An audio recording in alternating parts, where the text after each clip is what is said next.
Very famous Indian author Shiv Khera once said, "Parenting and leadership is not a popularity contest. Sometimes you've got to be unkind to be kind." Toastmasters of the day, fellow Toastmasters and distinguished guests, good evening. Good evening. What is discipline? Discipline is an act of love. It is a track to freedom. In very simple words, it is helping children and choosing them right from wrong. Now, I believe nature teaches us a lot. Perhaps we've all seen the big animal, the giraffe, 20 foot tall. When a female giraffe gives birth, she has to give birth standing. Why? Because her feet are so big that she can't sit. When a baby giraffe goes into labor, and when it's time for the baby giraffe, when the mother giraffe goes into labor, and it's time for the baby to come out, all of a sudden the baby comes out and boom, she's on the floor. The baby's on the floor. The baby giraffe is on the floor. Too weak to even stand. What does Mama Giraffe do? She goes behind and she gives the giraffe one kick. Baby giraffe jumps up. But then the legs are so weak and wobbly that she falls down again. Mama Giraffe never gives up. She goes behind again and gives another one big kick. Bang! She's down again. And this goes on and on and on. Until baby giraffe is standing on her own 2 feet. Now why does mother giraffe does that?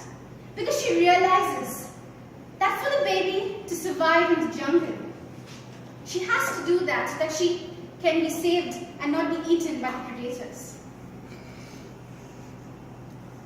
Was that an act of love? Wasn't the giraffe unkind to be kind? Wasn't it harsh? Did it break her heart? Yes, it did. Now, I believe in the big D, which is discipline. Because I have such vivid memories of my childhood when I was taught discipline, and it was so emotional. I was taught discipline in my early years when I was in the boarding school by the Salesian and the Carmelite nuns. They used to tell us to go and dust all the classrooms in the school. We used to do that. And nobody was spared, from the oldest to the youngest. And I was barely 10 years old. Even I wasn't spared. I had to wake up at 10 in the morning, 7 in the morning. And what happened? That was our ritual. Now when I look back and I say, we never had any TV or recreation or anything. We just had chores and we had to study. That was it. That was our discipline. Now whilst growing up in my teens, I detested discipline. I hated it. Nobody does. Especially in my teens when people would tell me, do this, do that, do this, do that. No, leave me alone. I wanted to be free. Mainly discipline from my sisters, mainly my elder sister Valerie. She was so strict, I dreaded her. But she used to punish me when I did not listen to her. Because I used to back on sides, lay off, leave me alone.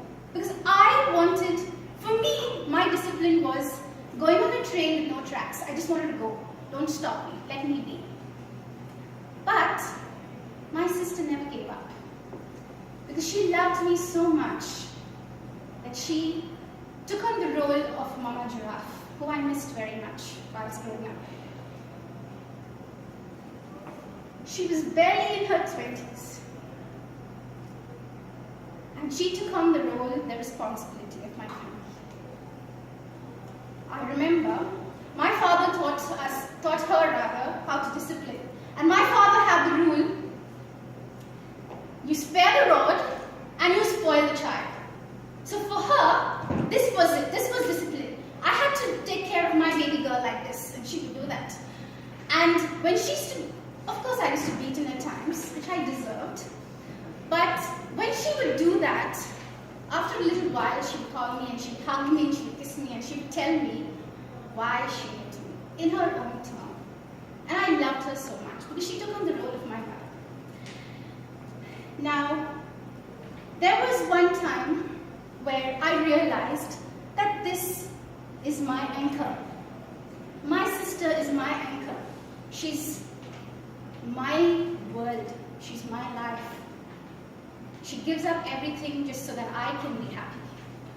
There was this one time I will never forget. I had to have admission in another boarding school, and we went from school to school looking for admissions. World, she's my life.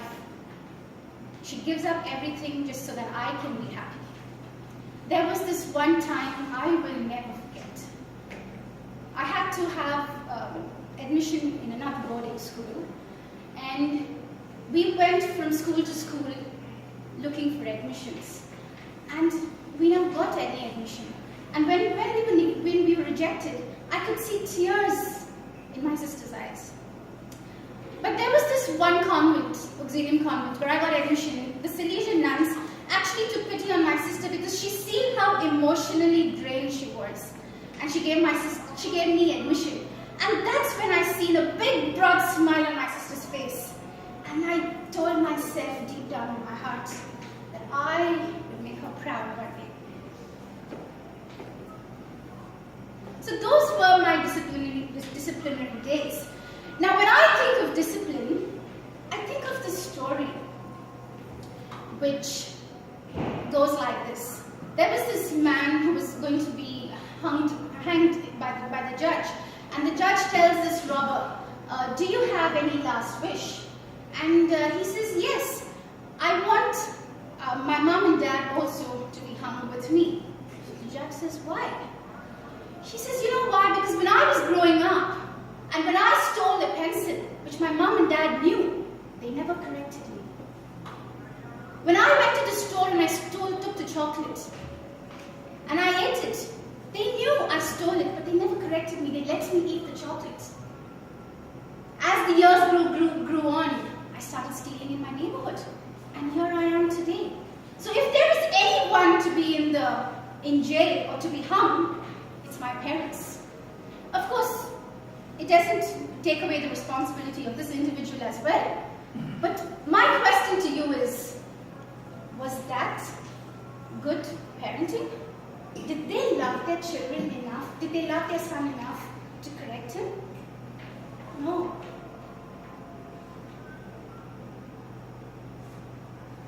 I realized later in life that if I had not been disciplined then, I wouldn't be the woman I am today.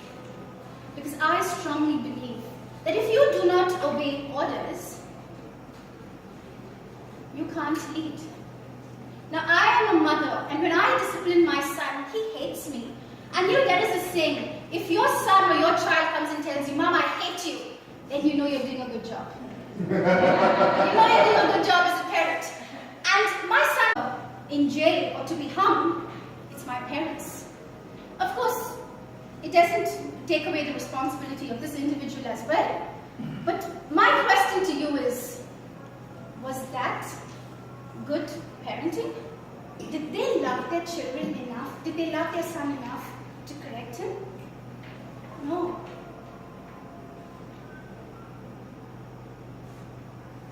I realized later in life that if I had not been disciplined then, I wouldn't be the woman I am today.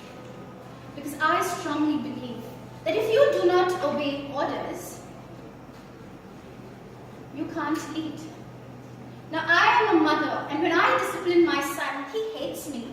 And you know, there is a saying, if your son or your child comes and tells you, Mom, I hate you, then you know you're doing a good job. You know you're doing a good job as a parent. And my son doesn't realize it now, but when he grows older and he understands the logic that motivates a parent, I would read to him the words of Irma Bomik, which echoes, I loved you enough. I loved you enough to ask you where you were going, and with who were you going, and what time would you be back. I loved you enough to stand over you for 2 hours to clean your room, even though it took me just 10 minutes.